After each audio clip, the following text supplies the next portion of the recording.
અને જેની ઘડિયાળ છાપવાનો હતો આ બીજી વાર રિપીટ કરું બાપ યુટ્યુબ ની મારી પા કદાચ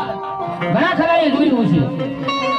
અને સોમેલ ની મારી પા મિયાદરા પરિવારમાં જેની ઘડિયાળ છાપ્યો ને એને મિલિયન માં લાઈક મળી છે બાપ જોરદાર તાલીઓ છે હું